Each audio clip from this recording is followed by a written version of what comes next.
अच्युतं केशवं कृष्णदामोदरं नाम नारायणं जानकीवल्लभम।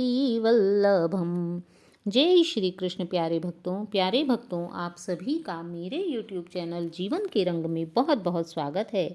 प्यारे भक्तों, जैसे कि माघ का महीना चल रहा है तथा हम माघ मास में पुण्य को प्रदान करने वाले माघ मास के अध्यायों का श्रवण कर रहे हैं, तो आज इसी कड़ी में हम आज श्रवण करेंगे माघ मास के अध्याय 25 व अध्याय 26 का।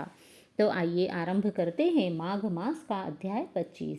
इससे पूर्व हमने देखा कि किस प्रकार वेद निधि जी का पुत्र तथा पांचों ब्राह्मण कन्याएं, गंधर्व कन्याएं श्राप के कारण से पिशाच योनि को प्राप्त हो जाते हैं, जिन्हें देखकर वेद निधि ऋषि को अत्यंत दुख होता है तथा वे एक बार संयोग बस वहाँ पर पधारे हुए लोमश ऋषि जी से इन सभी बालकों के उद्धार करने के लिए उनसे प्रार्थना करते हैं। तब लोमश ऋषि जी उन सभी को माघ मास में स्नान करने के महात्म्य को बताते हैं तथा उन सब से माघ मास में स्नान करने के लिए कहते हैं। आइए आरंभ करते हैं अब अध्याय 25।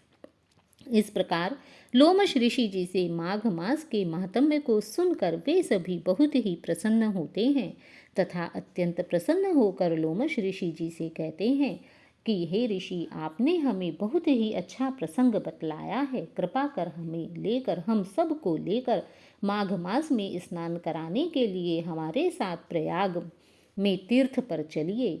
तब उन सब के इस प्रकार से अनुग्रह करने से लोमश ऋषि जी उन सब को लेकर प्रयाग में आते हैं तथा वहाँ पर आकर उन सब को श्रद्धापूर्वक कहते हैं कि हे राजन, आप सभी तथा ये गंधर्व कन्याएं और हे ऋषि, आप तथा आपका पुत्र, आप सभी श्रद्धापूर्वक इस प्रयागराज को देखो।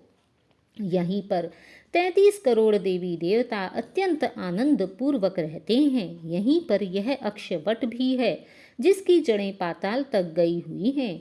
और एक बार ऋषि मार्कंडेय ने प्रलय के समय भगवान इसी अक्षवट का आश्रय लेते हैं। यहीं पर शिवजी की प्रिय भगवती भागीरथी भी है, जिसको शिवजी सदैव अपने मस्तक पर धारण किया करते हैं तथा यही भागीरथी इस लोक में गंगा के नाम से प्रसिद्ध है। सिद्ध लोग इसी भागीरथी की सदैव सेवा किया करते हैं।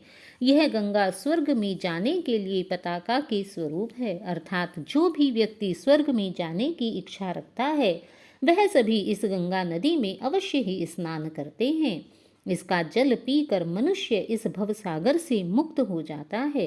हे मुनि, सभी प्राणी इस नदी को यमुना में मिली हुई पाते हैं, क्योंकि इसका संगम बड़े ही पुण्य से प्राप्त होता है। जो भी व्यक्ति इस गंगा तथा यमुना के संगम में स्नान करता है, उसके स्नान के प्रभाव से वह उसके पश्चात जन्म मृत्यु रूपी दावानल में फिर पुनः नहीं तपता, अर्थात वह जन्म और मृत्यु के बंधन से मुक्त हो जाता है। जो भी व्यक्ति इस त्रिवेणी में स्नान करता है वह व्यक्ति बिना ज्ञान प्राप्त किए भी इस भवसागर से मुक्त हो सकता है। इसलिए इस पवित्र स्थान के महात्म्य को देखने के कारण से, इस पवित्र स्थान के महात्म्य को जानकर ब्रह्मा जी ने यहीं पर यज्ञ करने की इच्छा की थी। इसी संगम में एक बार भगवान विष्णु ने स्त्री प्राप्ति की इच्छा से स्नान करके यहीं पर तप किया था, जिसके कारण विष्णु जी को लक्ष्मी जी उनकी पत्नी के रूप में प्राप्त हुई थी। यहीं पर एक बार त्रिशूलधारी शिवजी ने त्रिपुर दैत्य को मारा था और प्राचीन काल में जब उर्वशी स्वर्ग से च्युत होकर पृथ्वी पर आई, तब पुनः स्वर्ग की इच्छा से उसने माघ मास में इसी त्रिवेणी में स्नान किया था तथा इस त्रिवेणी में स्नान करने से उर्वशी के संपूर्ण पाप नष्ट हो गए तथा वह पुण्य को धारण करती हुई पुनः स्वर्ग को चली गई। इस प्रयाग में स्नान करने से ही पूर्व समय में नहुष कुल के राजा ययाति ने वंशधर पुत्र को प्राप्त किया था। इंद्र ने भी प्राचीन काल में स्वर्ग का राजा बनने की इच्छा से इसी त्रिवेणी में स्नान किया, जिस कारण आज इंद्र देवताओं के राजा के रूप में प्रसिद्ध हुए। यहीं पर एक बार धन की इच्छा से कुबेर ने भी स्नान किया था, जिस कारण कुबेर को का स्वामी बनाया गया। प्राचीन काल में नारायण तथा नर ने हजारों वर्षों तक प्रयाग में निराहार रहकर उत्तम धर्म किया था। यहीं पर जैगाशव्य सन्यासी ने महादेव जी से शक्ति वाली विजय प्राप्त की थी। अणिमा आदि योग के अति दुर्लभ ऐश्वर्य को यहीं पर प्राप्त किया जा सकता है। इसी क्षेत्र में तपस्या करके सब ऋषि भारद्वाज सप्त ऋषियों में सम्मिलित हुए थे। कहने का तात्पर्य यह है कि जिस ने भी इस स्थान पर स्नान किया है, उनके सभी मनोरथ पूर्ण हुए हैं तथा उन सभी को अंत में स्वर्ग की प्राप्ति हुई है। इसलिए हमारे विचार से इस त्रिवेणी में स्नान करना ही सबसे अधिक लाभकारी है। अतः तुम्हारा यह पुत्र और ये सभी गंधर्व कन्याएं पहले इस त्रिवेणी में स्नान करें, क्योंकि मुझे विश्वास है कि इस त्रिवेणी में स्नान करने से इनके सभी पाप नष्ट हो जाएंगे तथा ये संपूर्ण वैभव को पुनः प्राप्त करेंगे। तब ऋषि के ऐसे वचन सुनकर वे सभी मनुष्य बहुत ही प्रसन्न हुए और अपने मोक्ष की इच्छा से मोक्ष की कामना करते हुए पूर्ण श्रद्धा के साथ उन सब ने त्रिवेणी में एक साथ स्नान किया। उस त्रिवेणी के संगम में स्नान करने से, उस त्रिवेणी के पुण्य के प्रभाव से उन सब की पिशाचता नष्ट हो गई। श्राप से विमुक्त होकर उन सब ने अपना पूर्व शरीर धारण कर लिया तथा महान दुख से मुक्ति को प्राप्त किया। तब वेद निधि जी ने भी अपने संतान को देखकर अत्यधिक प्रसन्न चित्त होकर लोमश ऋषि जी को बार बार प्रणाम करने लगे तथा उनका अनेक प्रकार से कृतार्थ को ग्रहण किया तथा वह उनसे पुनः अनुग्रह करने लगे कि हे ऋषिवर, आपके कारण ही, आपके प्रभाव से ही मेरा यह पुत्र तथा ये गंधर्व कन्याएं आज श्राप से विमुक्त हुए हैं। अतः आज मैं बहुत अधिक प्रसन्न हूँ। आप सब पर कृपा करने वाले हैं। कृपा कर इन बालकों पर थोड़ी सी और कृपा करिए। अब आप ही इन बालकों को इनके योग्य धर्म को कहिए कि आगे चलकर इन बालकों को अपना जीवन किस प्रकार व्यतीत करना है। कृपा कर इसका उपदेश भी दीजिए।